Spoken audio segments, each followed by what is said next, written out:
future of talk is here. Power 102 Digital. Indeed, it is. Right here at Power 102 Digital. It is Power 102 Digital Wednesday. Hot Talk starts now with Fareed Ali. Good afternoon, Fareed. Good afternoon, David. It's great to hear the sound of your voice. How's everything? You good? Everything's fine with me. Today, for the listening public, we have no other than the coordinator for the Confederation of Regional Business Chambers, one Mr. Daishima Leela Singh. How are you, Mr. Leela Singh? Fareed, feel free to call me Jai, and I'm fine. Okay, good. For the listening public, what I've been doing is interviewing different persons and carrying conversations with the stakeholders and the players within the communities, within the national setup. Mr. Jai, as we're referring to him during the course of our program, he has had a relationship with some of the business stakeholders or the business execs, if I may put it that way.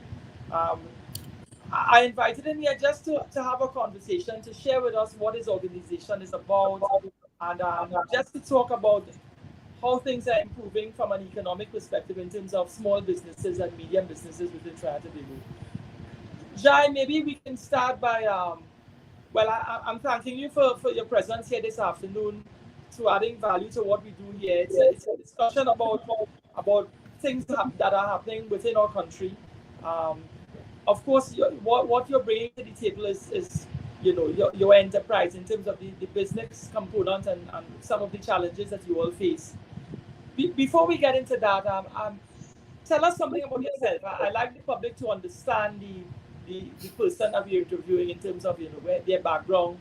Where did you grow up in Trinidad? Where were you born? What primary schools and secondary schools did you attend? Well, my education is varied. I was born and bred in Lucknow Street in St. James, Port of Spain. And I grew up in a very multicultural, multi-ethnic town where everything was celebrated. Diwali, Hoseh, Eid, Christmas, Carnival, Steel Pan, Tassa, everything was there. My primary school was an Anglican school called All Saints Anglican, where also my siblings attended. And my college was Fatima College, which was walking distance from my home. After Fatima College, some years of work experience, I did some private studies for the Chartered Institute of Marketing. And then I went to UE, the Lockjack School of Business, where I got my postgraduate studies, Master of Science in Marketing. I'm an author of a number of articles.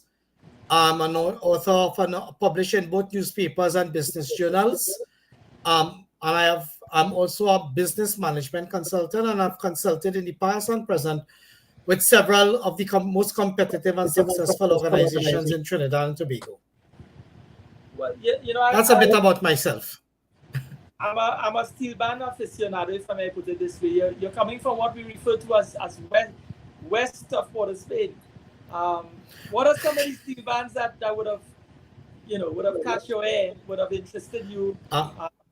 Phase 2 Pangrove, TNTech Power Stars, Petrotrin Invaders, Cool and the Gang, which was a very small steel band, but just about 2 streets away from where I lived.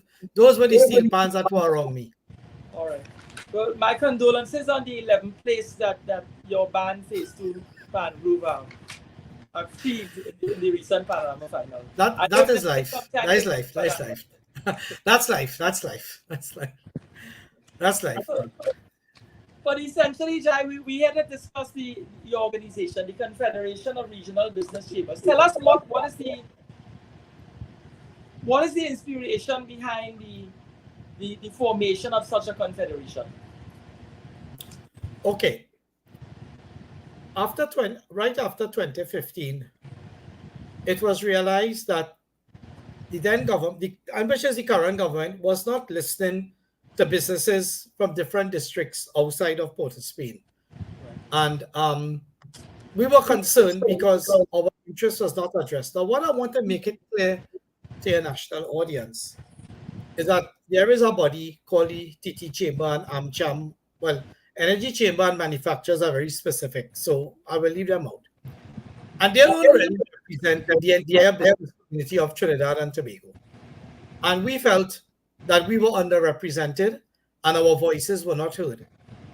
There was a thinking by three men, Ramchan Rajbal Maharaj of Kuva, Vishnu Charan of Shavanas, and Rampasad Siraj of Pinal Devi, to bring a lot of these chambers together under one umbrella so that we could discuss national issues with one voice. I want to make that point very clear.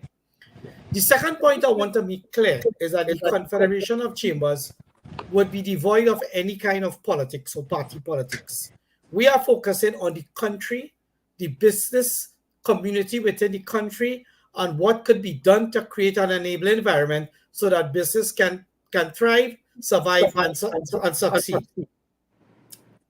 The third thing is that I want to make it clear, each chamber is autonomous unless we join together to give an opinion on national issues. Critical national issues. Just one example, Farid. You have seen on Monday, Justice C. Prasad made a ruling on the FULs. Yeah. And that is a big issue. We have the most restrictive firearms act in the world. And that needs to change. And granting of a firearm must not rest in the hand of one person.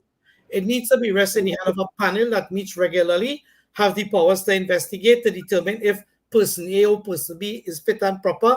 They have passed a litmus test where they can acquire a firearm.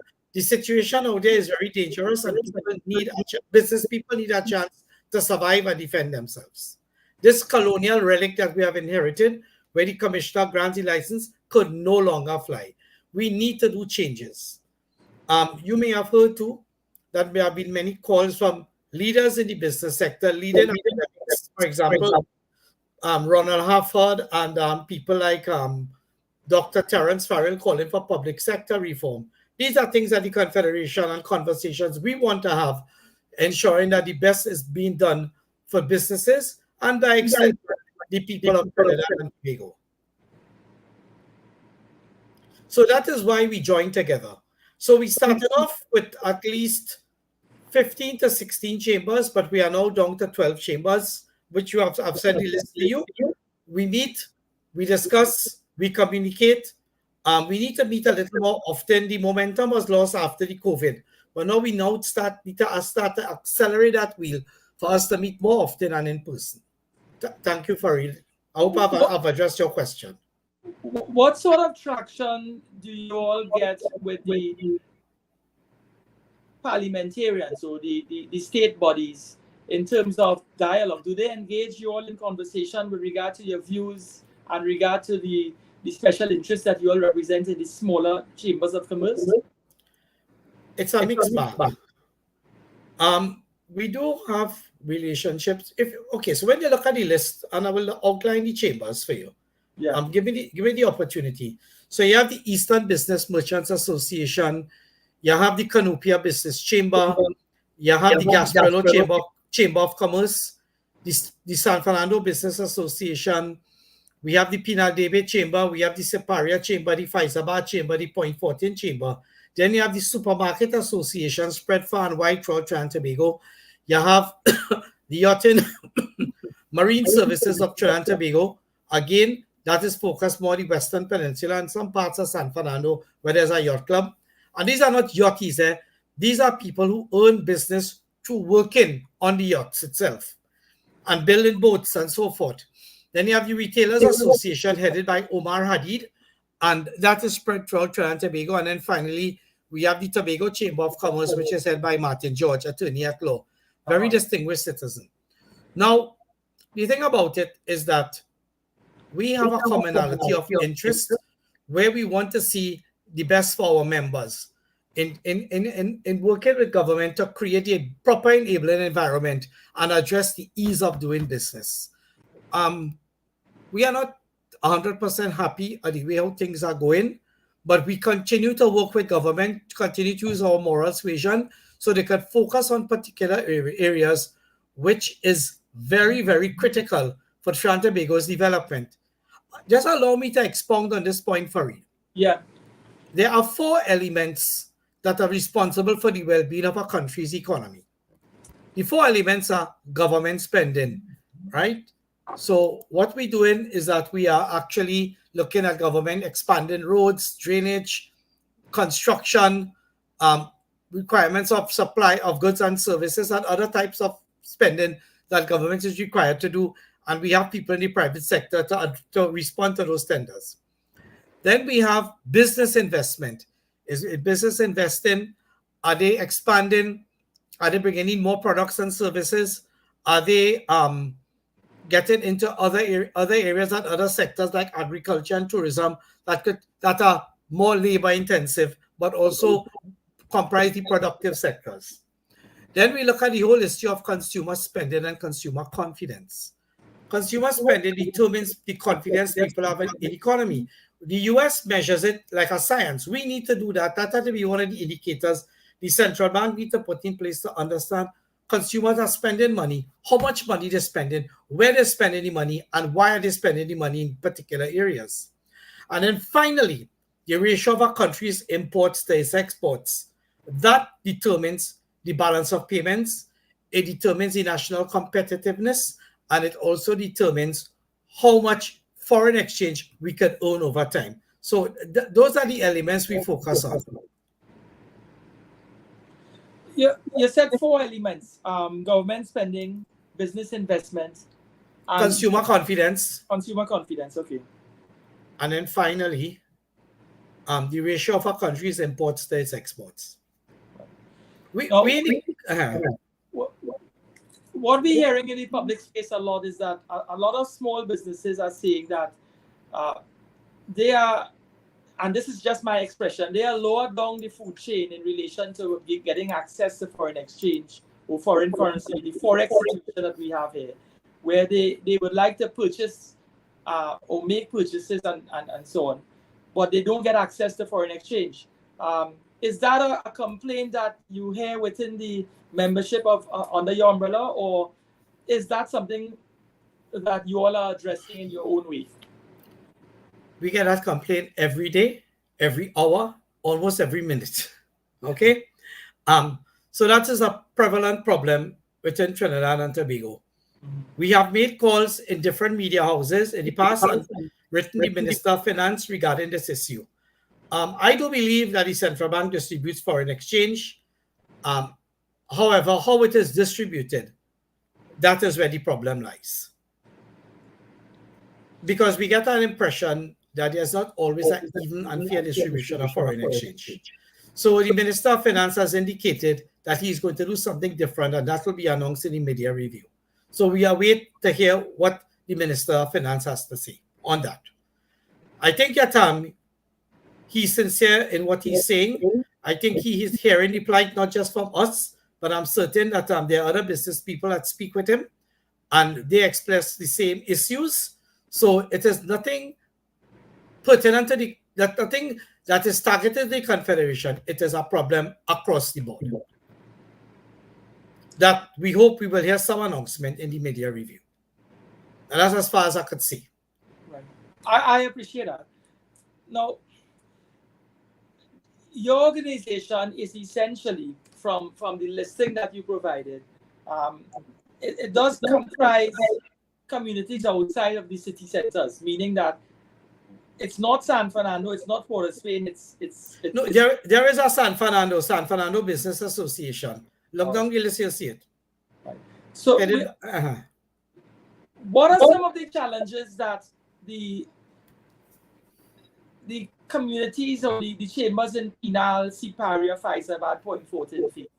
I would imagine that for their input is important, but when you consider the fact that these are what in traditional language or in contemporary language might say is the outlying tongues in South Trinidad, their needs may be different from some of the business challenges that are faced by business enterprises and small businesses in San Fernando itself. Are there the issues of flooding, the issues of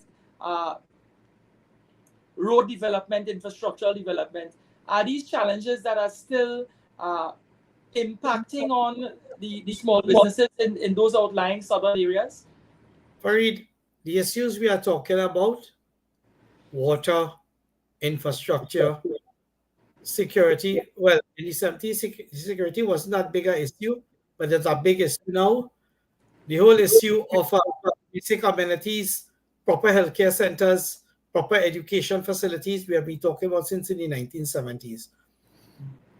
What the planners failed to realize, and they still fail to realize it, is that these communities has expanded. The population have increased, and hence needs have increased. The clustering of businesses has increased.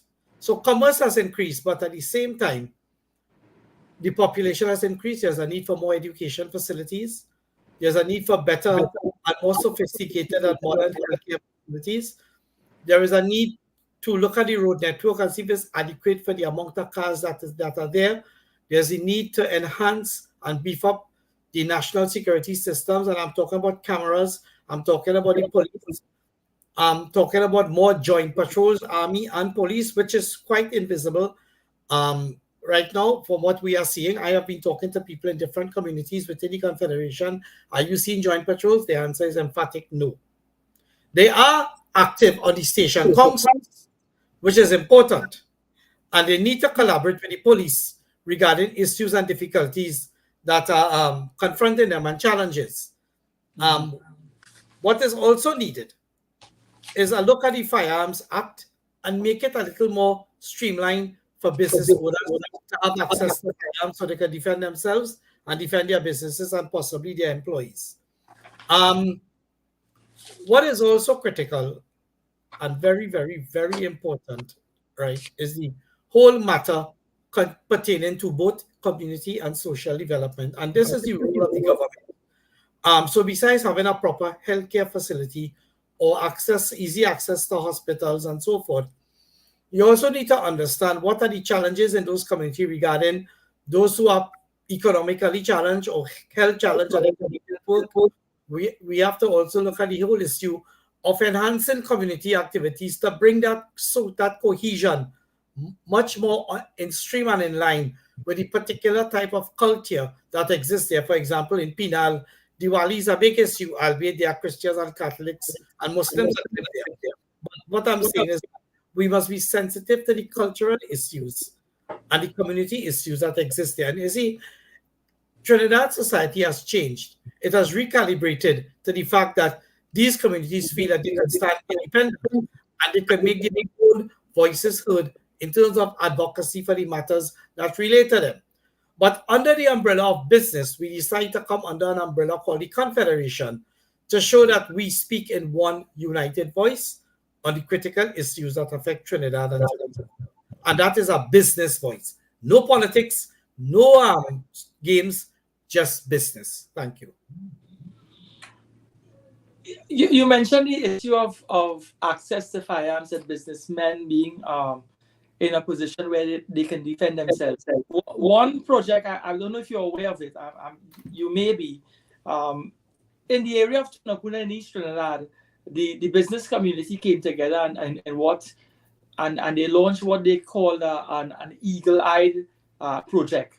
It basically, 400 cameras were put down in the Tunapuna area in collaboration with the business communities coming together. Various businesses contribute towards the upkeep of 400 cameras.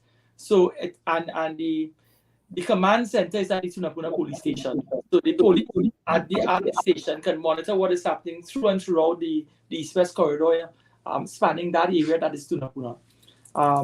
The business community engaged that because there's an uptick in criminality in Tunapuna. Why do you think there's an uptick in criminality in Tunapuna? Farid, did they explain that? Well, one would imagine that apart from the issue of gang violence, the natural high levels of unemployment,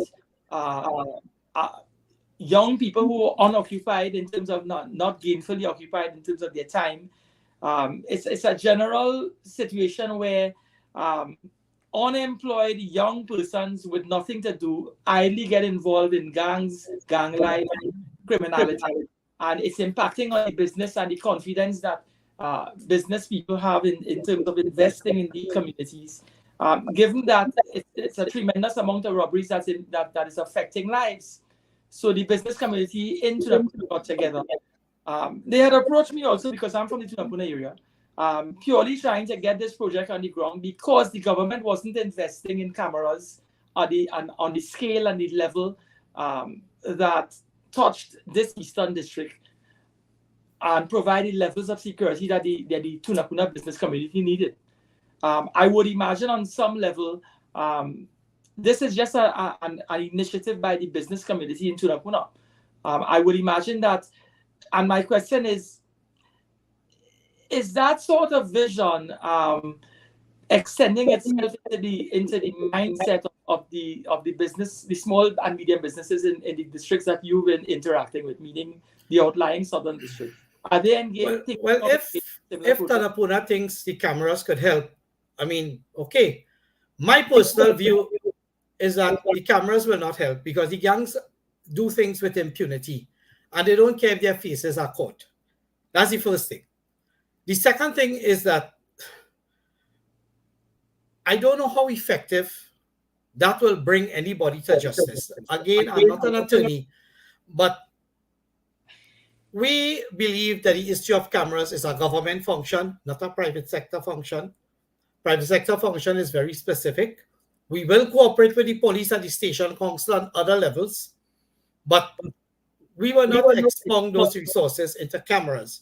We believe and we strongly stand with the judgment given by Justice Frank C. Prasad that the Commissioner of Police has to do her duty and issue FULs to people who have been applying and waiting for years. That is needed. That is the deterrent.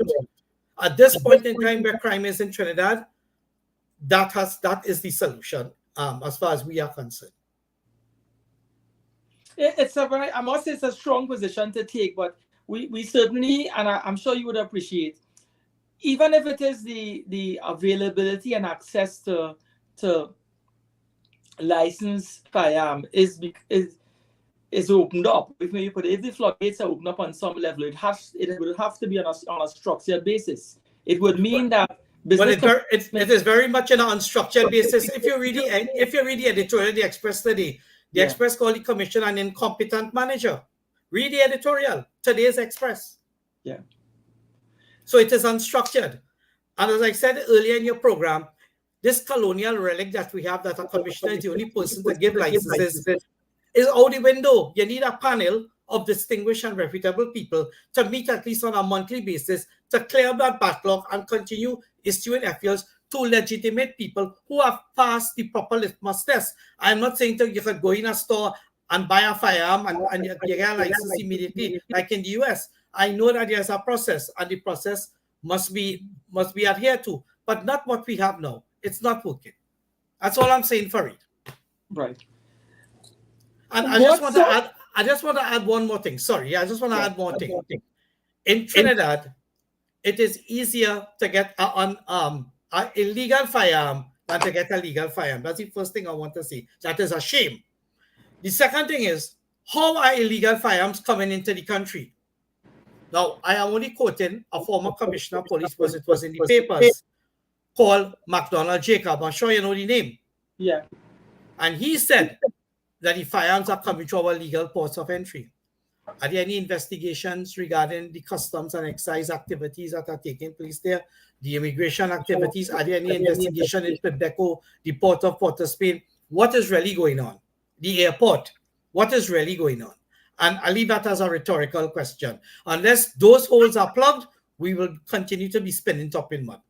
I mean, I'm glad Tunapuna did something, but I don't think cameras are the answer. No, in no way am I propagating that cameras will be the solution, but it certainly would help the police in terms of investigations and tracing vehicles and individuals when they exit the business or the areas that criminality takes place in, as opposed to not having to depend on individuals who are afraid to assist by way of offering witness evidence. It saves. One would think that it saves having to depend solely on volunteer, who are persons who may not want to put themselves at risk in terms of sharing information. You know what is worrisome in this society? The word trust. There is a lack of trust, and especially regarding our protective agencies. So when the police says, when you know something, or you see something, say something, who is really coming forward to put their life in danger? That is the issue of confidence. What is the detection rate of crime in the police service? I understand it's somewhere around 9%. What it tells me that there's a lack of critical thinking and or a lack of caring within that institution. Because when I look at how police in other metropolis overseas operate, they are dedicated to what they do. Now, I'm not saying officers here are not dedicated. I am saying that there exists a system, there exists a culture that has to be drained out of the TTPS in order to get things done. And what is important for the Confederation is that we want to see more joint patrols taking place. Because I will ask you this, Farid, what bandit or gang member in their right mind will tackle our guys who are wearing camouflage uniforms? None. Well, I think in all fairness, I've read recently where the Prime Minister is saying that he's investing and introducing joint patrols or increased joint patrols where the army and the police will be located. Where are you seeing these joint patrols, Farid? In my communities that represent the Confederation, there are none. So you tell me. Maybe we have invisible soldiers. No. I'm hearing you. The reason is that $100 million was set aside to make available to the Defense Force in order to execute these initiatives, and the Ministry of National Security has already laid out that plan moving forward. Now, we always had that joint patrol situation where the police would work in collaboration with the Defense Force in specific and organized situations. It seems that, and in answer to your quest, it seems that what they're doing moving forward, being a little more proactive, not reactive. So it wouldn't be a joint patrol after something has happened. It'll be joint patrols in terms of more visual presence to send a greater signal out there. I agree with you that we've been hearing that seems to be part of the think tank of information, but as to its unrolling and its execution and implementation, that is something we have to gaze and see where does it go. But you're with me with that. Now, tell us something. You mentioned that the four areas of government spending: business investment, consumer spending, and the ratio of investment into business and so on. The ratio of our country's imports to its exports. Where do you see in these in some of the organizations under your umbrella, the opportunities opening up for these businesses to get more involved in that import-export trade? It seems that, and one would think that the import-export trade seems to be dominated by certain chambers within the, let's say, Port of Spain, San Fernando. Where does the opportunity lie for the smaller chambers in the outlying districts? Is there a structure that is in place already to help bring these organizations to a point where they could engage in more foreign trading in terms of regional and international? Farid, our economy is an energy carbon-based economy, right? So let's begin with energy. We import and we export. Well, okay. The old model was that we import oil and we export oil refined, and we have gas. We never imported gas before. Now, what is happening is that at present, our natural gas resources are very scarce and depleting. So we are having discussions with Venezuela regarding the dragon gas. By 2028, hopefully, we should have the Manatee Field, which is south of Trinidad, off Maruga online. In fact, it's called the Loran Manatee Field, which is one of the largest gas fields in the world. And if it is that we work a deal with Venezuela, a little absent from U.S. sanctions, we can access the Dragon Field gas. And I mean, the Minister of Energy has been very persistent in pursuing it, and we wish him every success in continuing to pursue, because we need the extra gas from Dragon Field. On the other hand, we need to get at Manatee so we can get gas to Atlantic LNG and to some extent Point Lisas, although the Dragon Field will have a focus on Point Lisas. Some of the plants, quite a bit of the plants are down right now, and that's revenue lost. So if we could make a deal with the Venezuelans on the other cross-border gas fees plus the Loran field, if that is achieved, we have natural gas for 100 years. 100 years. So that will see an expanded Point Lisas and perhaps an expanded LNG, dependent. So that's one. In terms of that, Point Lisas will have access to two raw fuels. One is natural gas, which is the fuel for ammonia, urea, methanol, and there's another type of fuel made in Point Lisas, created in Point Lisas. Right. There's another one. Let me tell you what it is. In case the population has been sleeping at the wheel, investors have bought out what is known as the Mittal steel plant, which is one of the largest in the world. And these investors intend to start back up the plant and have it running. That is another thing for natural gas. However, Philip Julian, the son of Professor Ken Julian, is also in setting up a plan for the manufacture of hydrogen. And this is something being done around the world now. Hydrogen is being used as a feedstock fuel for these types of plants, like what you have in Methanex,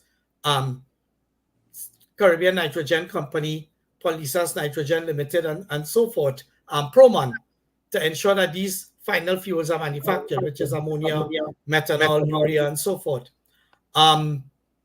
So that speaks to the downstream energy sector. I spoke about the upstream, which is natural gas and oil. The midstream is NGC, which collects the gas and distributes it. So that's energy here. On the other side, you have manufacturing. And in terms of manufacturing, I want you to know, and I commend the TTMA for the type of expansion that they have done, because a few years ago, the total amount of non-oil manufacturing was 3 billion TT. Today, it's about 5.5 billion TT. By beginning of 2026, it will be 7 billion TT projected to be. And it wants to continue to expand. There is a catch. The catch is most of the raw materials for it are imported. But we have access to competitive electricity, and I hope it remains that way. And we will also have access to a competitive exchange rate, which our products can be exported and affordable to markets within CARICOM and outside CARICOM. The CARICOM and the CSME treaties give our manufacturers a competitive advantage in the region. I want to make that clear. There are manufacturers that are making products and expanded outside the CARICOM region, and we need to have some more of that. But it takes a substantial investment in plant and equipment. It takes a substantial investment in earning foreign exchange so that your foreign exchange can be deposited somewhere and used for the continuous purchase of the raw materials that you need to the final manufacturing product and to have that exported. So that brings into another situation. The efficiency of our ports, the efficiency of our airports and air cargo, and also the efficiency of our banking system to really have foreign exchange supply needed for these manufacturers to purchase the plant and equipment, purchase the raw materials, and other amenities needed for full manufacture. It is not a simple business model. It is a complex business model where you need persons of a specialized kind of skill in engineering, in environmental matters, because the environment, the ESG goals are getting more and more strict. ESG means environmental, social impact, and also governance. That is absolutely critical. But specializing on environment, they want to see your effluents being properly treated before it goes off into the drainage systems or into the wide ocean. It must be treated, not poisonous. So we have a manufacturing sector. we have a sizable amount of manufacturers in Trinidad and Tobago. We need to have more. More needs to be done. And I'm certain that the people at the manufacturing sector, Mr. Roger Roach and the CEO, Ramesh Ramdeen, is doing their very best to ensure that the manufacturing sector continues to expand. And the energy sector, we are just waiting to seal those deals with Dragonfield, bring the Manatee field online. If we continue to have good relations with the Venezuelans, we can extract gas from the Loran field, and we will have a sizable amount of supply of natural gas for quite a considerable amount of time. So that will answer your question regarding our exports. You mentioned that we have access to competitive electricity. Rates. Given what has been in the public space with regard to the rates the rates that are currently being charged for electricity within both our residential and commercial, how does the prospect of Intyre revising its rates impact on the small businesses? Is it a discussion that you all are part of in terms of contributing towards the discussion and the need to keep electricity at a competitive rate? We have attended several consultations, but you see what the RIC is not addressing is how we came to this situation in the first place. Okay, so let me tell you something. Point Lisas absorbs quite a lot of electricity usage for their industrial use. And because of some of the plants that have closed because of access to natural gas or lack of access to natural gas, that has caused some electricity generation to be a surplus. I want to add on two things onto that. From Point Lisas, the steel mill that was metal steel, that was the very largest user of electricity in Trinidad and Tobago.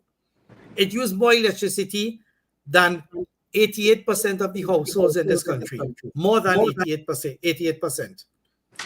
That plant has closed down. And well, hopefully, knock wood, it's going to start now after 10 years, 9 years, 10 years, and they're going to generate electricity, but on a phase basis. Not generate electricity, but consume electricity, I beg your pardon, on a phase basis. The other entity that used a lot of electricity, and it has been closed down again owing to government's strange policy, was Petrotrin. Totally closed down in one whiff. Right? Again, I saw the day before yesterday, the Prime Minister making a statement that Petrotrin have bankrupted the country. But what he didn't say was the advent of some of the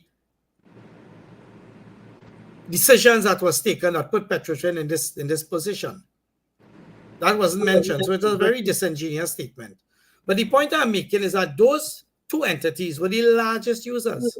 So what you have is a surplus of electricity made by Incogen. Well, what is now Incogen? Trinity Power. You have the power generation company of Trinidad and Tobago. You have another supplier of energy. And the thing about it is that you have less demand because of the closure of these industries. Right.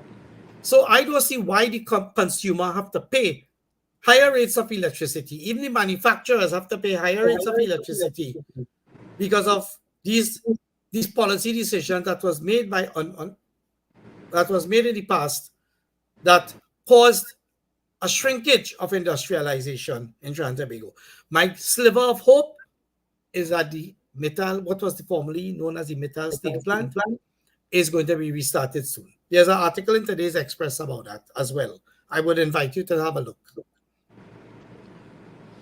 So, to charge people more money for electricity, especially that we are endowed with oil and gas and a potential abundance of gas, I think it is, I don't agree with that. I don't agree that consumers who are burdened to pay the property tax and have to pay high electricity rates, and they are not getting any level of increase in their income, 4%, is going to put more and more hardship to people. And that is going to impact businesses, particularly those within the Confederation who depend on walk-in customers to patronize their business. That is going to affect consumer spending and consumer confidence in a most devastating way. You mentioned the property tax. I'll have to take the opportunity to ask you, what is your view in terms of how does the introduction of the property tax impact upon the umbrella those under your umbrella in terms of the part of your Well, contribution? well, remember, Farid, it's not commercial enterprises are not being subject to property tax. It's in residential households. And as I said just now, it will impact their ability to have any more disposable income to spend on items that they will normally spend for when the economy is doing well. They will be more concerned with their electricity rates, their food bill, their property tax, their fuel bill, which has also been raised considerably in order to get by. And when you look at it, they are not having any level of salary increases or increases in income.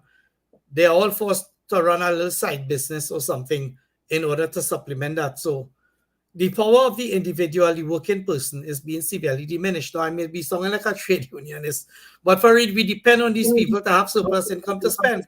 That's how businesses will thrive. Right. When you look at you also have within your portfolio the Tobago Chamber of Commerce. What are some of the challenges that they face there? Is it on par, on point, or are the challenges any different from what we face here?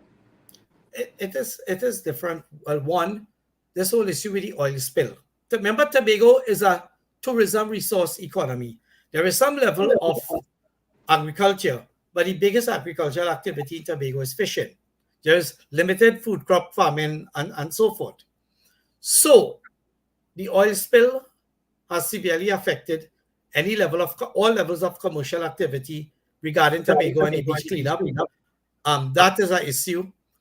The other issue, Farid, as I know that you monitor the external environment and the news, is the increase in crime. That is affecting Tobago business. The other matter that is affecting Tobago business is the matter of inflation.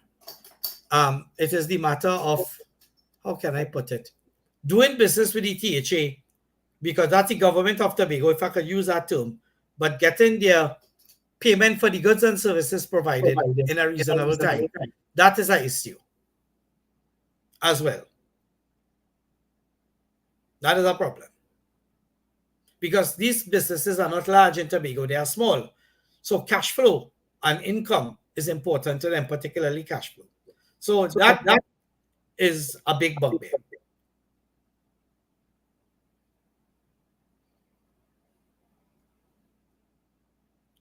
I can't hear you. Sorry, Tobago has been dependent in Trinidad in every which way.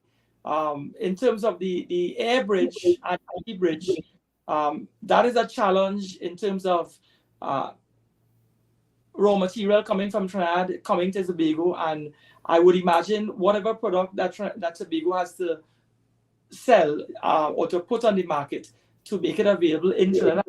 What are some of has that improved, that air bridge, sea bridge situation? Has it improved? I know that for some time it was a challenge. Do you perceive that, or are some of the concerns raised still along those lines that there needs to be increased? Both the sea bridge and air bridge have improved. Mm-hmm. I do commend the Minister of Transport for that. It has improved considerably. The whole model of, I want to make this clear, I'm not delving into the field of politics. You mentioned about Tobago, and Tobago needs to be, Tobago needs that level of empowerment. I'm choosing my words carefully, Farid, so that they can run their own affairs effectively. The dependence that is there for Trinidad needs to have a relook, and perhaps a new model or an amended model needs to be evolved in order to give Tobago that level of autonomy and independent decision making that they need to make regarding their national competitiveness, the well-being of their business sector, and the various economic sectors that could enhance the well-being of the island, both economically and socially. Because of, I'm in keeping with what you're saying there. When we look at the relationship between Trinidad and Tobago, we essentially, I'm saying we meaning Trinidad, I'm in Trinidad. Trinidad is essentially the mainspring in terms of providing everything that Tobago needs in order to evolve and develop itself. One would imagine that one of the problems that Tobago have, or Tobagonians may have, is not just in terms of starting a business, whether small, medium, or otherwise, is access to basic raw material or basic infrastructural material to develop. So I would imagine that's an inherent problem that would have existed from times immemorial. Are you of the view that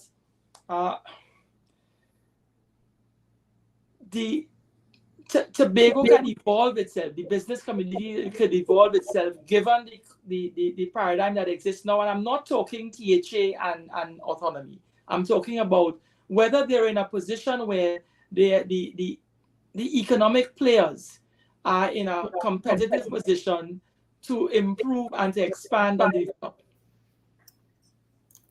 When you are dealing with a small island developing state, the biggest sector is government. I want to make that clear. It's not just Tobago or Trinidad, it's the whole OECS, even Jamaica, Guyana. The issue here is that Tobagonians and the business community are asking themselves in Tobago, is the current model a working model or does it need modification? The Tobago people, business people, need to address that and answer that. Then it will start a conversation with the THA as to where they think the model needs to change.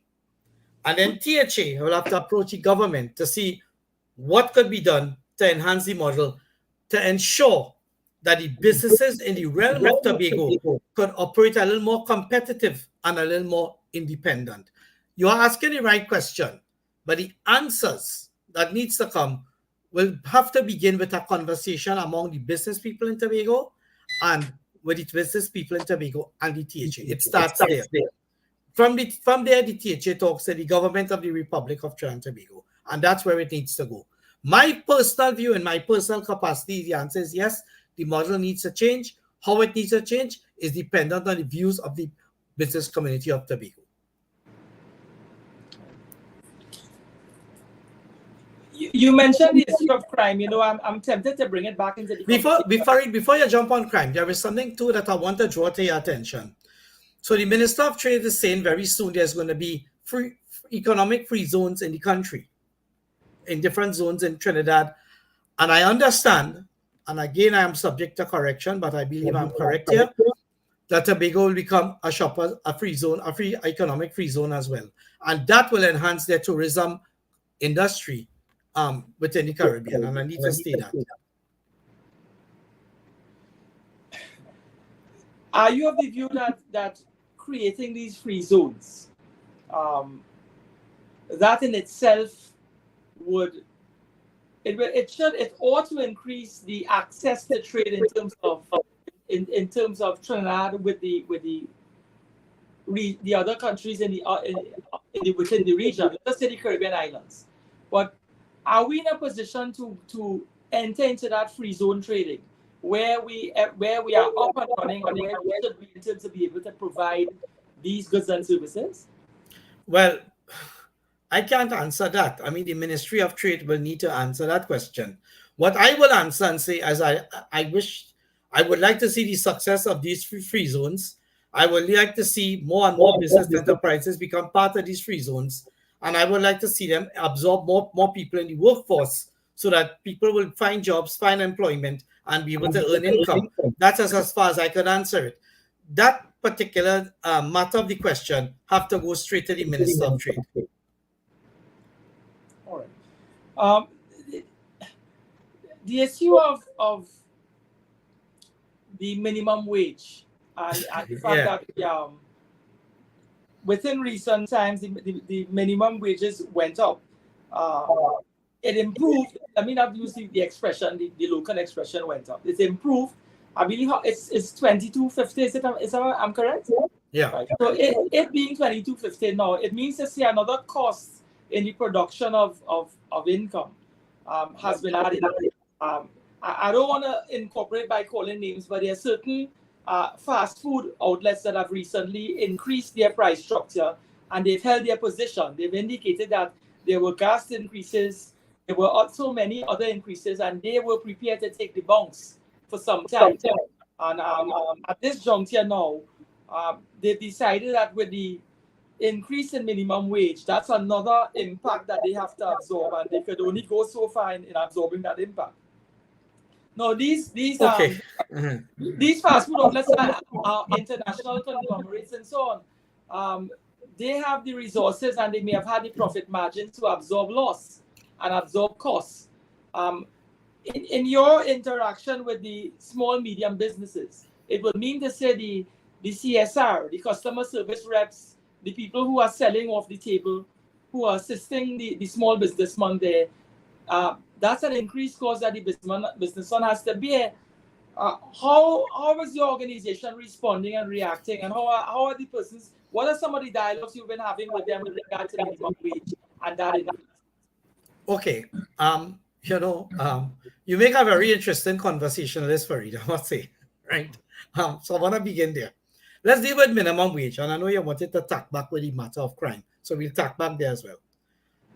I mentioned the 4 elements that seek about the well-being of an economy: government spending, business investment, consumer confidence and spending, and the ratio of a country's imports to its exports. Let's deal with the consumer. Now, we have had a bad disruption 2 to 3 years ago, which is COVID. And a lot of people was not getting salary, especially in the private sector. The public sector was paid regardless. And I'm not angry with the public sector. But there were people who didn't get any money at all. Now, Farid, the view is people should be paid for the work that they do. We don't have an objection regarding the minimum wage. I don't believe in the model of raising your prices. Well, let me begin with raising prices to meet with that cost. I find that works only up to a point. What business people lack a lot is the whole issue of education, business education, and in particular economics. There is something called elasticity of pricing and inelasticity of pricing. So I will explain briefly. I hope I don't sound pedantic. When there is elastic pricing, for example, we're dealing with the fast foods and the prices increase, demand will drop. So you have to go back eating roti and bhaji. Sorry to put it like that. Mm-hmm. However, there is inelastic pricing, whereby there's an item, regardless of whether you raise the price, the demand will not go down, the demand will remain the same. There are items like that. Doubles and cigarette and alcohol. All right, let me deal with the cigarettes, right? Yes, the answer is yes, but you are spot on, Farid. You're spot on. So the point I am making is that the fast food items could have found other ways of earning revenue streams than just raise the price. But that's the easy way out. But what I am seeing or what I'm hearing is that there are less and less consumers in their respective business places and branches. That is what I am picking up right now at this time. Because one brand has raised their price, but the other brands have remained consistent. And people are going to those other brands to purchase. Okay? I believe that companies need to be more inventive. They need to be more innovative. They need to think outside the box and find ways to earn additional revenue streams to offset these extra expenses and just raise the price and have the consumer pay your costs. That doesn't always work. And it's not something I think is appropriate at this time to raise your price in order to meet with those costs when you could have offered other products in the market. You can do other offerings that could enhance your revenue stream. But unfortunately, that wasn't done, and consumers will look for alternative to those products in order for it to happen. But in terms of the minimum wage, the working man must be paid, must be properly paid. I'm not saying to be paid to the point where you drive the business out of business, so to speak, but be properly paid so that they can able to provide for themselves and be more productive where they work. That's what I'm saying, Farid. Yeah, I hear you with that. My little input, and forgive me for putting my head out on the news there. I was reading recently where Adam Aboud was indicating. I'm quoting his name because it's a good story. He indicated that he started off a business, having come back from living in New York. He started off getting into a bagel business, and he had to do some groundbreaking because we don't really have that in our culture here. But he diversified, and that's his story. He diversified along the way because he realized he couldn't make selling bagel in Trinidad. So the overheads that were so large, he started to do other things. So eventually he got into sauces, pepper sauce. So you have Adam's pepper sauce, garlic sauce, different sauces. And he's indicating that the pepper sauce business became so big that he had to relocate in Diego Martin and separate the gourmet shop from the pepper sauce business. Now, that's innovation by a Trinidadian. My thing is this: when you tell the man who's selling fried chicken and chips that he needs to innovate, I don't know how much innovation what he could do with fried chicken again. Farid, again, I come back to the word education. No, the Adam you're talking about, he runs a company called Adam's Bagels. That's in Maraval. Well, yes. I patronize there fairly often. Yeah. And I want to let you know too, Farid, that they also sell chokers there in Adam's Bagels. I just thought I would point that out to you and your audience. But I mean, okay, there is related business and there is unrelated business and diversification. So you have your chicken and chips. That's fine. But there is another line of business that you could get into that is linked to that business and draw revenue. So Adam's Bagels doesn't really serve bagels unless you order it, but they do a lot of the breakfast. They have a nice hamburger. They have a nice lunch menu and so forth. The sauces that they make, the garlic sauces and everything else, is a related but unrelated businesses because that, I think, is for domestic use, but a lot of it is exported. And let me tell you something. There's a demand in the metropolis cities like New York, Montreal, Florida, Miami, some various cities where there's a large West Indian and, may I ask, an Indian diaspora from India that likes those pepper sauces. Right. And what is good with Adam's pepper sauce, it is highly flavored, right? So, yes, you get a little kick and a little burn, but you're getting a little taste in it too. So I believe that there are other things that they could do regarding food business, unrelated to chicken and chips, that could also generate additional income as well. They could do the soup line. They can do a line related to breakfast menus. So you have your saltfish selling, you have your baked selling, all that type of thing you could do. Trinidadians like those type of things. It is an iterative process. You have to keep trying till you get it right. One example, for example, the president of TTMA, Roger Roach's father Lancer Roach, started 4 different companies till he come into this line of the Lana products, which is more cleaning products and air fresheners and so forth. And again, it's related and unrelated products. They have Lana, which you use to clean your bathrooms, your dishwashing liquid. It have air fresheners. It have things on your floor and mixed with the water and mop. These types of things. They are looking for more and more different revenue streams with more and more wide array of products so that they could remain competitive. It is very similar to the Unilever model, where Unilever into hand creams, they into detergents, laundry detergents, soaps, and creams. Right. These are things that this line of business could do. You don't have to call it by the brand name, but you can call it another related business. So it happens. Well, in keeping with what you're saying, it seemed like Royal Castle was onto that sort of thinking some time ago because they went into pepper sauce. So Royal Castle is a homegrown business, and I do all I can to support it. It was all started by the Montreal family. I don't know if you know the history of chicken and chips, Farid, but my experience in chicken and chips in the late 60s, it was sold in chicken and chips van in Independence Square, where they used to have the Salvatore building in Independence Square there. Yeah. And then the Montreal family started Royal Castle, which was taken over by the Galvaransings and Fergusons, and they continue to run it. There's a big branch in Guyana where a lot of Guyanese patronize that business. It's a favorite dish in well, I wouldn't say a favorite dish, but it's a favorite dish in Trinidad and Tobago. But they manage to keep their prices very competitive, and so has Church's Chicken. May I say? My view, my take.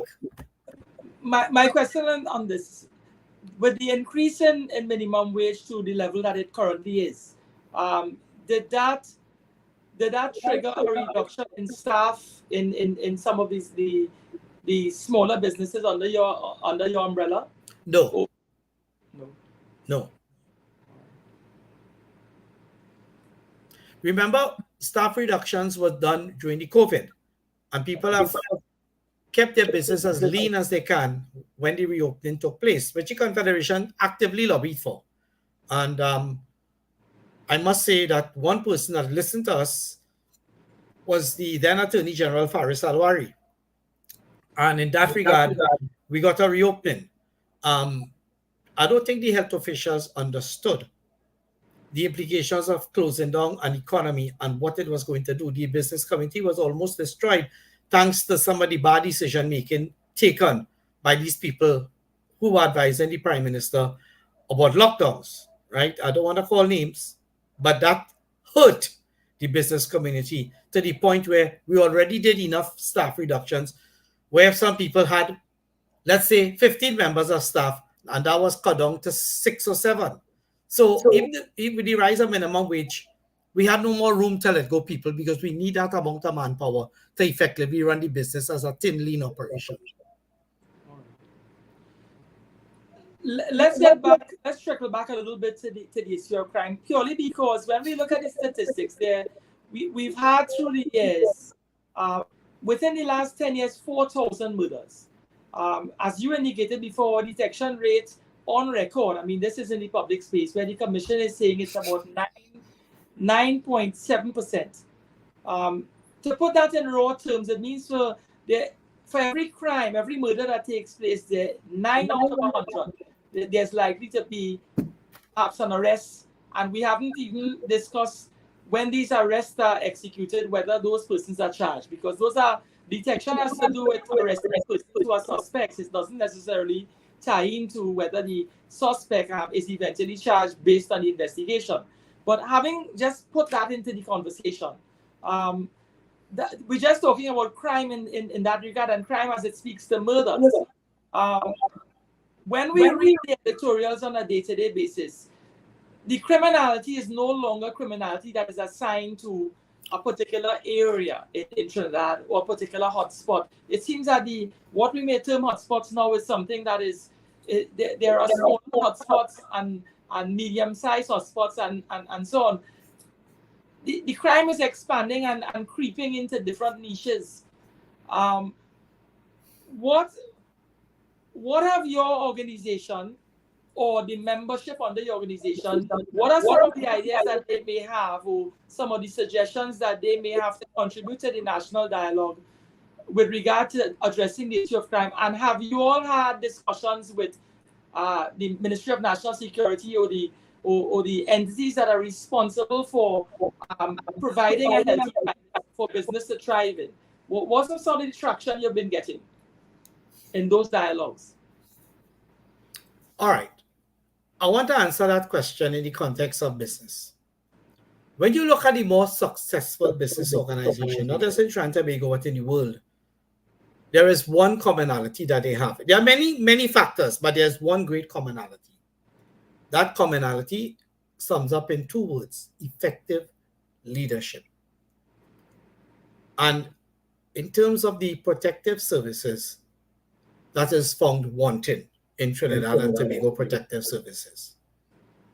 Okay? So no matter how much dialogue we have, and we will still continue working in the station councils, we will continue to cooperate with the police because there is nothing else, there's no other alternative. Until we see effective leadership, that confidence in the business sector regarding any further investment, I want to tell you something, right? In Shawanas, Farid, there are several malls being built.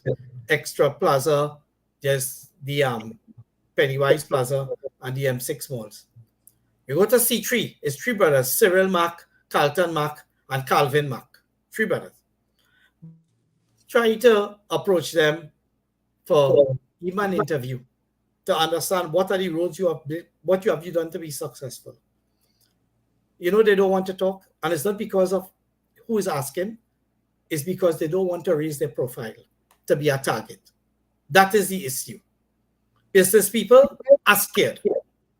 Business people do not believe that they'll be protected. And then you know what is most aggravating, Mr. Farid Ali? The home invasions. You know what it's like to go through a home invasion? It's not a nice thing. I have spoken to people who have been home invaded, and some of the stories they give me is frightening, utterly frightening. And the thing about it is that the low detection rate in the police service tells me that there's a lack of critical thinking in the police service. Lack of critical thinking. And that needs to change. And there are people who could help them, but it's up to them to ask for help. It's up to them to approach those people to ask for help. And that is not forthcoming. I look at these people in the news, in the morning programs, and I've seen some of the most uninspired discourses that have taken place.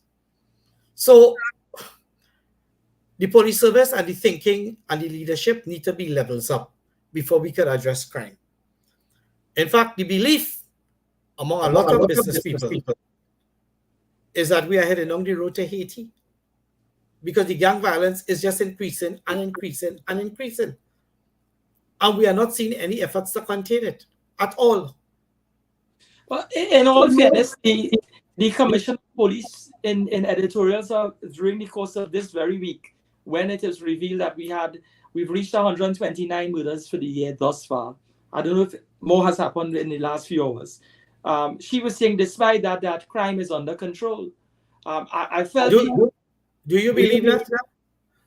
But personally, I couldn't see the logic, because in one breath she's saying the detection rate is 9.7% per at this stage in relation to murders, but you're saying crime is under control. I mean those figures and her editorial isn't in sync. Farid, so I'll go back to the statement. The leadership is found to be wanting, and that's all I'm prepared to say. Deeply, deeply wanting. Until the leadership is different, until we see something or someone or some people more committed in dealing with the crime, building confidence in the population that they will deal with the crime, we are here to protect you, is every man for himself. I think where we are now, and I think we could agree on this, the fact that access to licensed firearms is on its lowest ebb, and given the current crime situation and the leadership unable to address crime at the rate and at the pace that it's being executed, then more self-awareness by businessmen and the business community needs to be implemented, simply meaning you control where you go and you hire private security to assist you when you are in public spaces. That is the level that we're at now. I think it's a bit extreme to say that we're heading in the direction of Haiti, because Haiti is far gone. So there's hope.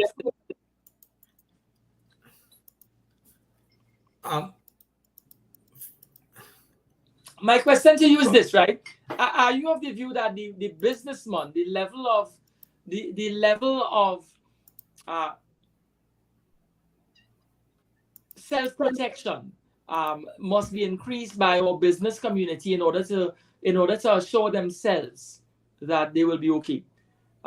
We can't depend on the national effort. We can't depend on the CTPS to do that job for us on a day-to-day basis, but we can control hours of business. We can control how business is conducted, and perhaps engage more private security as opposed to depending on the police. Because if it is we sit back to wait for the climate to regularize itself, that may take ages. It may be an insurmountable period of time.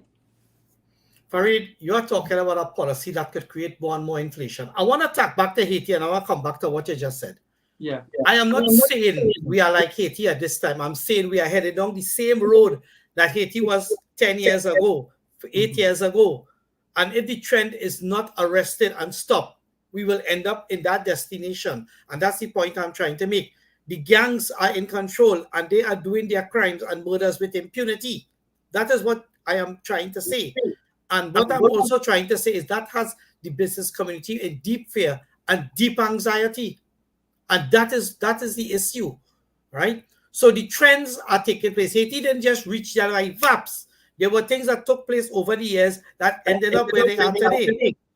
Okay, coming back to this whole thing with private security, then how are they going to offset the cost with private security? That's money. Where is that cost is going to come from? Sorry to say, they will have to pass that on to the consumer. So the consumer will have less money to spend and could afford less and less. That is not the kind of model that we want.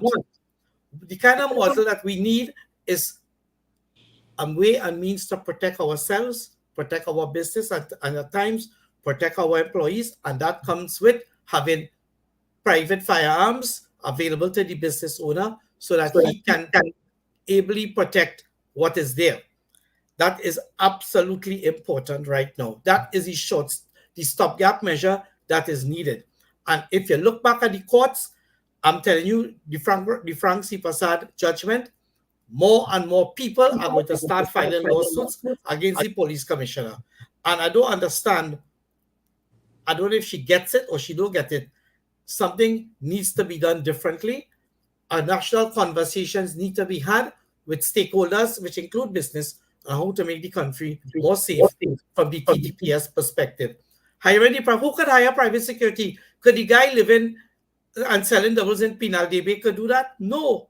They are taking a chance coming out there, especially night, to sell the doubles, hoping they will not be robbed. But they're making an honest living. Or the guy in Arima that is peddling something from a stand, he's taking a chance too. The taxi driver is taking a chance. You are doing more. Let me put it this way: more needs to be done to arrest the issue of crime. And now, when we read the papers, and I'm saying this to you, Farid, because you read the papers too, look at the whole matter with the SSA. This has now further eroded business confidence in the country. We still don't get the whole story, what really happened, but it is scary. I don't think we'll ever get that story. Nothing okay, that fair enough. The essays. I've struggled to find anybody who's willing to be interviewed in relation to that, even past heads of the SSA. That's a forbidden topic. Nobody wants to walk that path because you're sworn to secrecy once you've worked in that environment, and you're opening yourself up for some serious traction if it is comment on those lines. I understand that. But it is a significant part of our national security apparatus, which ensures you and I sleep well in the night.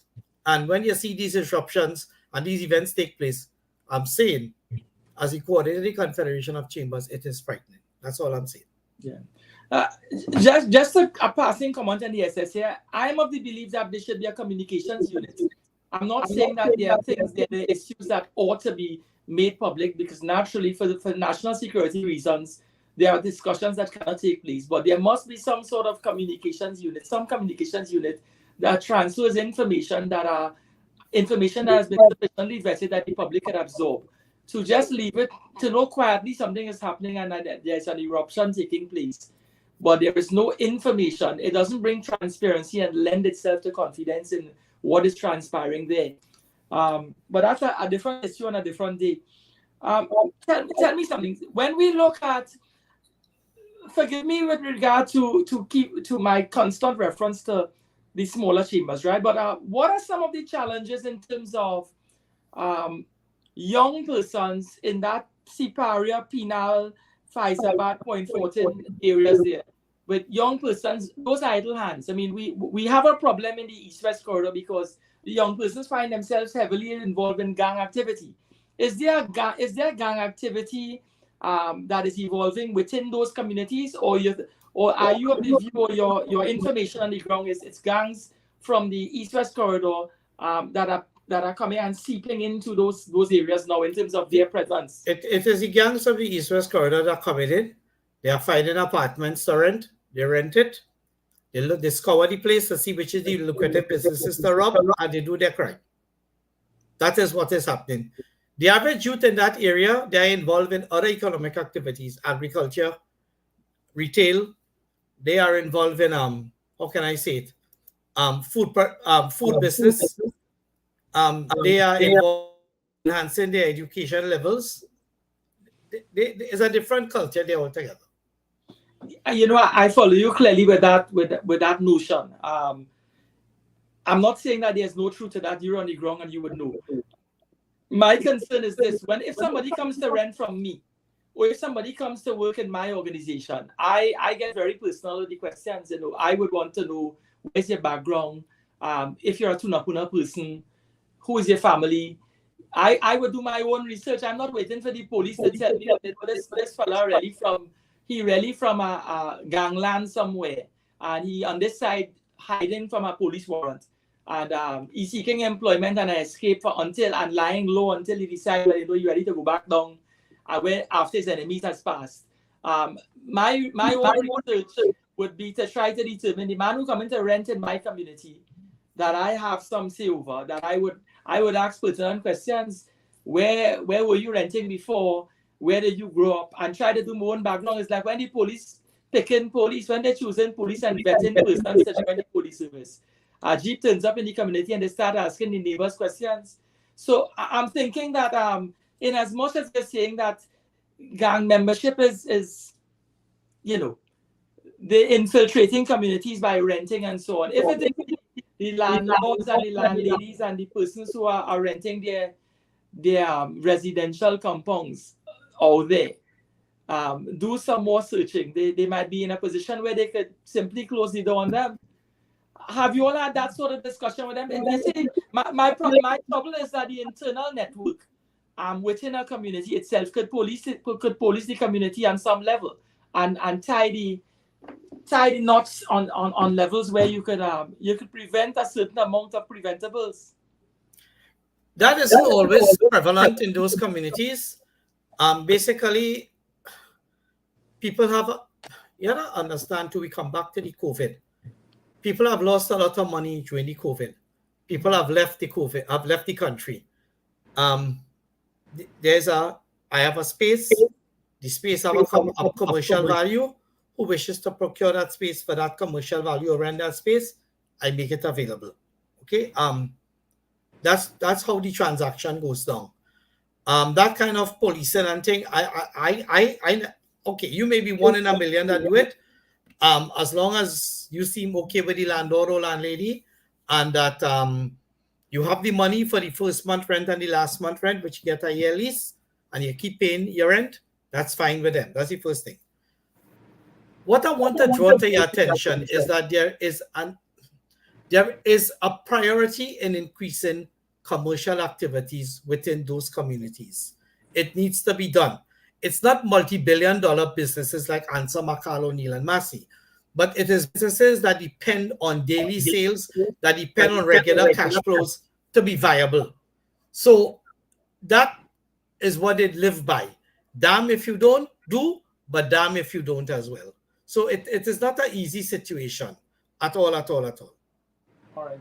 The government has recently been speaking about reopening of the Civilian Conservation Corps, the reopening of the trade schools.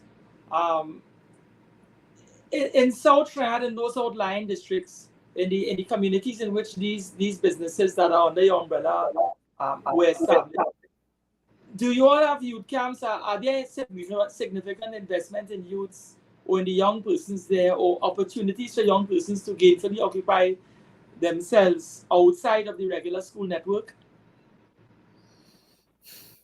You see, we go back again into the history, and I mentioned a lot about the energy sector.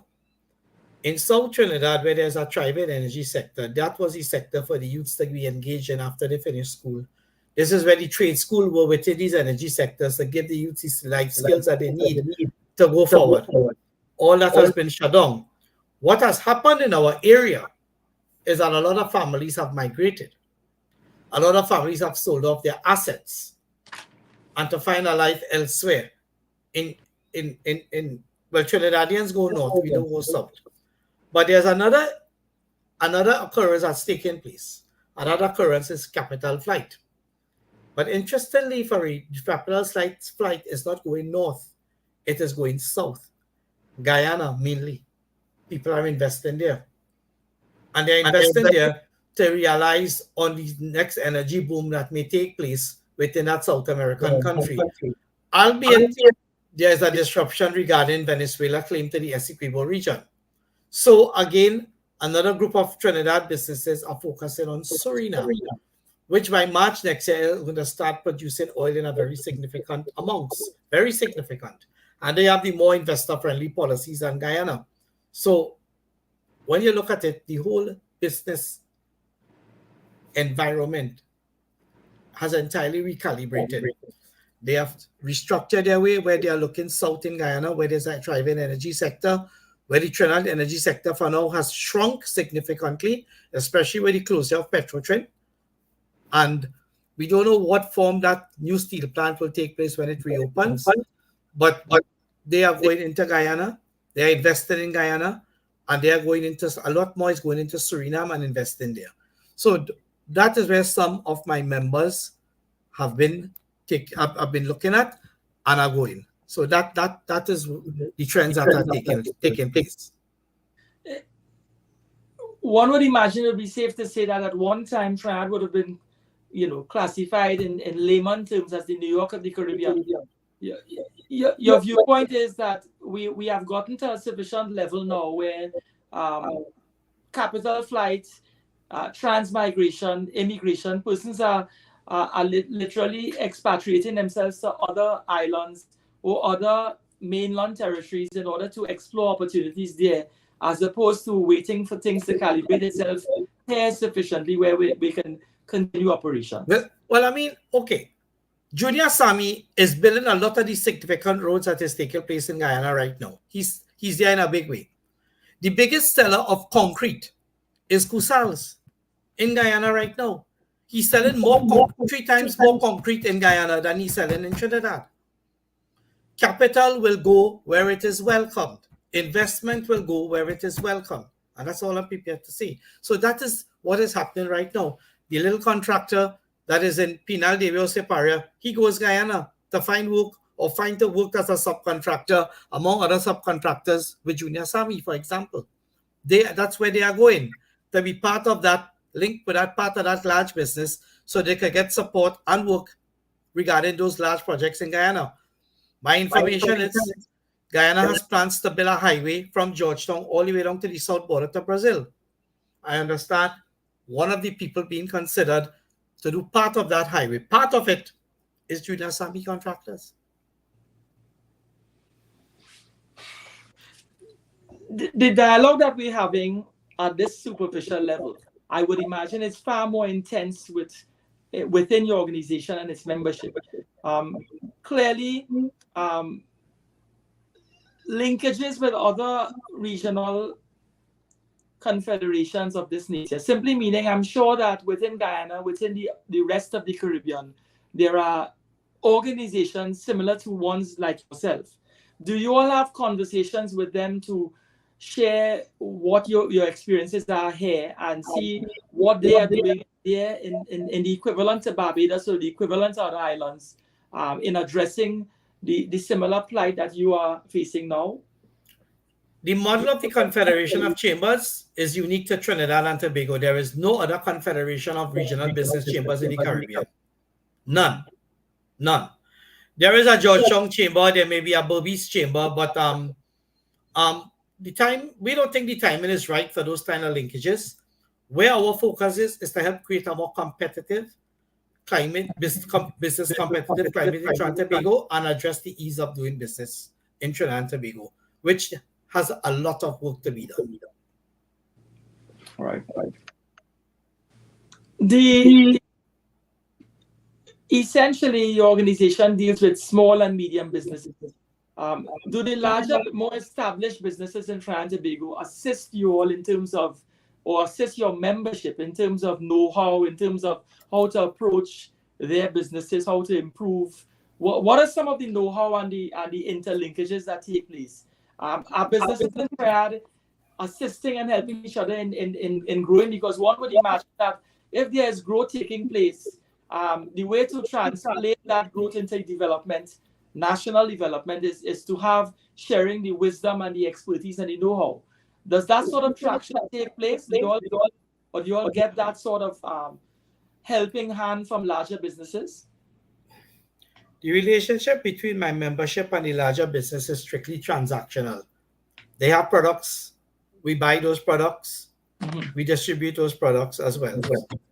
But that kind of relationship that you just described is non-existent. We have dialogue with certain business leaders, yes, owners of large conglomerates. We share a dialogue, but the dialogue is just mainly to discuss what needs to be done regarding business in Trinidad and Tobago. But the level of collaboration you just described is not there at this time.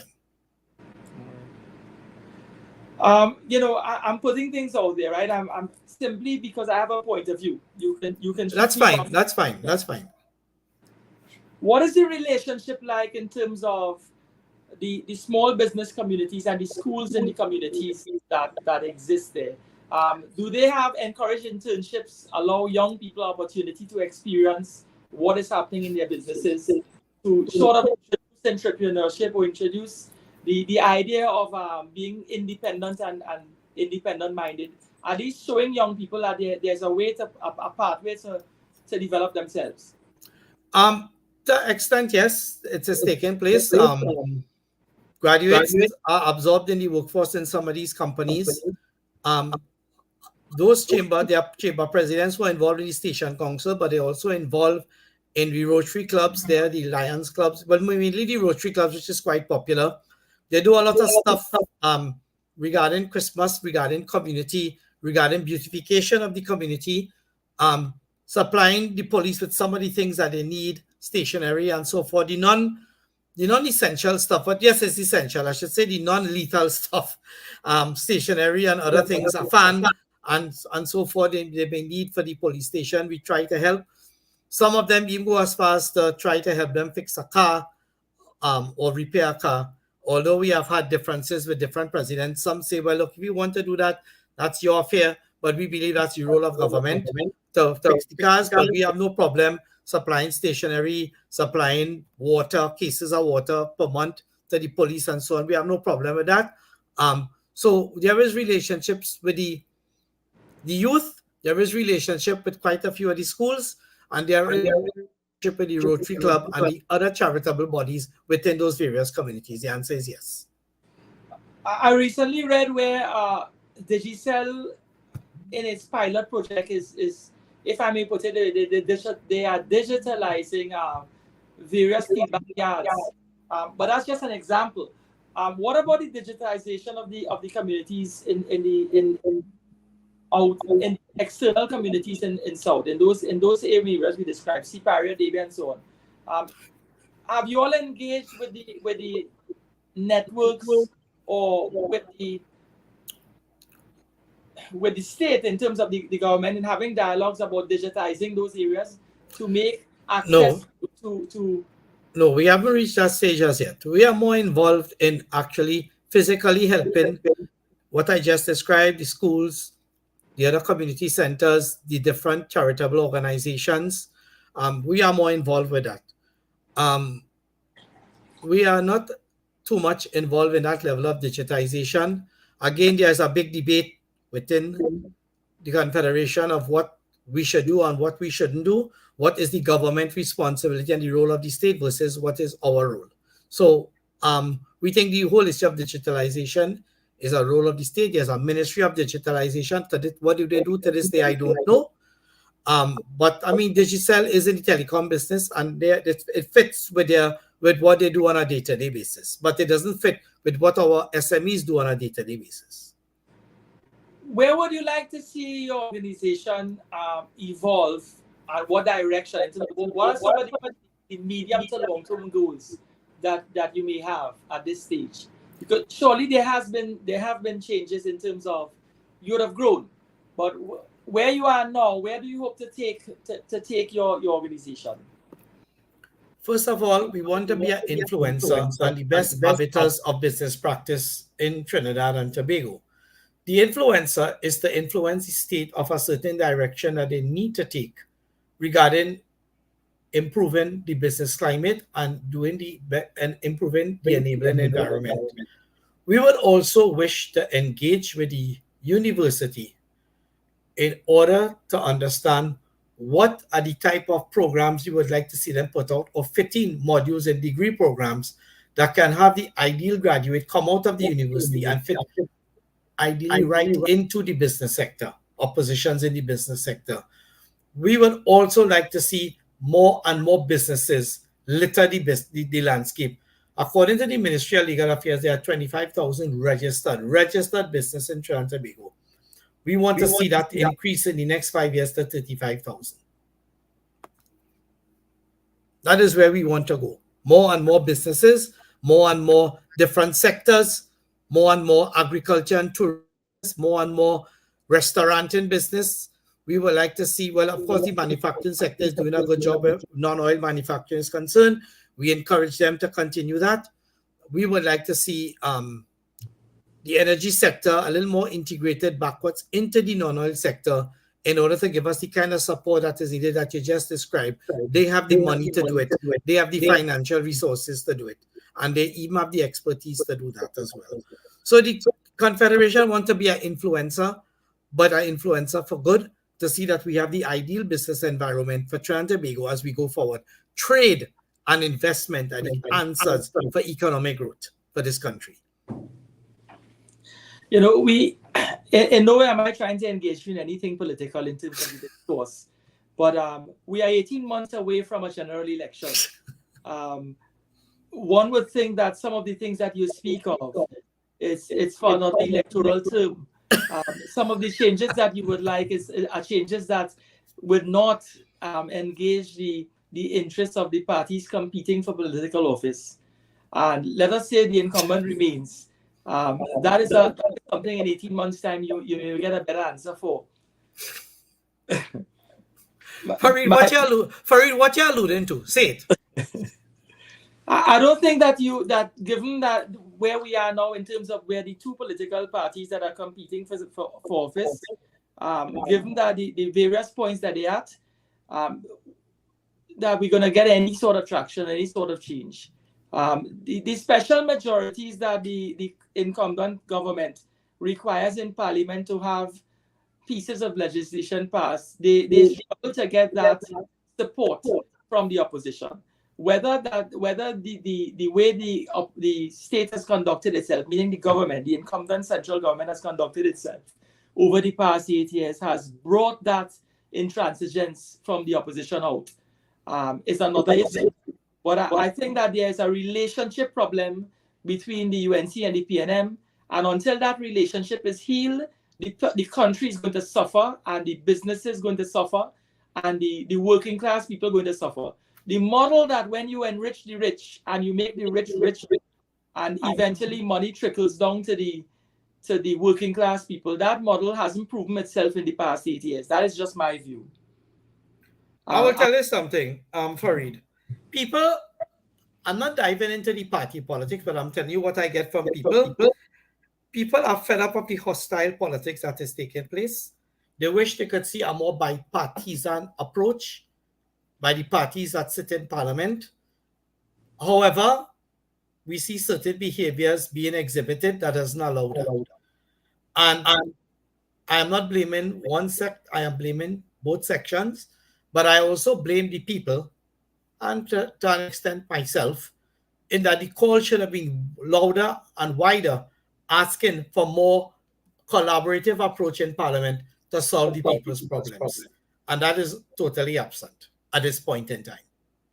I'm so sorry to say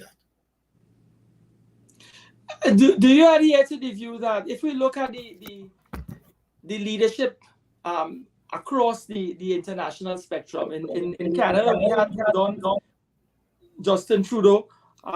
When we look at the Nordic countries, we have persons who are half the age of the persons who are leading the political parties in Trinidad and Tobago. In other words, when you have an injection of youthful leadership, you tend to have leadership that is more in keeping with the youthful development and developing young persons, and understand and understanding where the truth lies on the ground. If we have leadership that is aging leadership, and let us be frank, both of the persons vying for office are in their 70s. When we look at the parliament and we look at the parliamentarians, it's not young, fresh minds across the table. There may be a few young parliamentarians, but they're essentially parliamentarians of a certain ilk and a certain demeanor in terms of their gestation period in the politics. It's years they've been there. Do you think that generally we need a change in leadership, or we need a change in the persons we turn to make the decisions on our behalf? So I was talking back to what I said regarding leadership in the protective services, which is found wanted. I said that. So I'm saying we need a different kind of leadership, perhaps a younger leadership. The incoming new Prime Minister of Ireland is 37 years old, around your age group, Farid. Okay, the Prime Minister of Finland is a few years older than you. When you look at El Salvador, where this guy has locked up all the gang members, he's of Lebanese descent, but he's about 38 years old, the president of El Salvador, and make it a safe place. Yeah. We have to understand that the leaders that are at that age have lost touch with the people. Total lost touch, both sides of the fence. So therefore, you need somebody who is actively engaging, meaning that he will talk to people. You need somebody who's a very good communicator. You need somebody to have empathy and emotional intelligence, so they will understand what the people is going through. And that is what is badly needed right now in Trinidad and Tobago. Do you foresee any change in the way our politics is conducted in the short and medium term? I'm not talking about any change within the next 18 months. I'm talking about change generally in terms of how we conduct all our parliamentary relationships, or how government is conducted in the country. Do you see any signs of hope that the relationship between the competing factors within the parliament is going to change? Under the current political system, no. We need to change the political system and have people vote not on first past the post alone, but proportional representation or a mixed system. That is needed, important. I would like to see some of the smaller parties get a certain threshold of votes so they could sit in parliament. Hope, COP, NJAC if they contest, different parties, so that they will have a say in our national discourse and our national development. I think that cross-fertilization is healthy. I think this whole issue of winner-take-all is a colonial relic as well. We need to break away from what exists in England, and we need to have a proper parliamentary system that is conducive to the diversity and to the direction for Trinidad and Tobago. That is what is needed. Do you agree that when we examine our political history, it has worked for us? Because that is a dialogue that has been carried in the public space before. And it has been said that we have such a healthy democracy here. You know, the people always live on the cliche of how we live is not how we party, and how we vote is not how we party. So therefore, the need for that sort of reform may not. You don't have a climate where people would resort to violence. Farid, listen to me. We don't have political violence in Trinidad, but we have political violence in Jamaica. It's there since even the 70s. We have political violence in Guyana. The races of African and Indian are very hostile to one another, unlike Trinidad and Tobago, where quite a bit of intermarriages have taken place. That is a reality of a change in society. But if someone expresses a disagreement with the government, and the government goes in parliament and cuss their names, that is improper. We have seen that happen to economic academics. We have seen it recently happen to a former prominent banker of Trinidad and Tobago when he asked for people to ask for the accounting of their tax dollars. And you have a senior minister of government saying the most disparaging remarks in parliament. That is not in keeping with our civil liberties and what is enshrined in the Constitution. So that is a worrisome development. When you say the politics have worked for us, what has really worked for us? Really, we oh, the whole system of governance and our institutions and so forth. Where has that really reached? We have seen a merit list that has been intercepted in President House, and where now it is placed. We have a commissioner of police that is highly ineffective, and it's not building any confidence at all.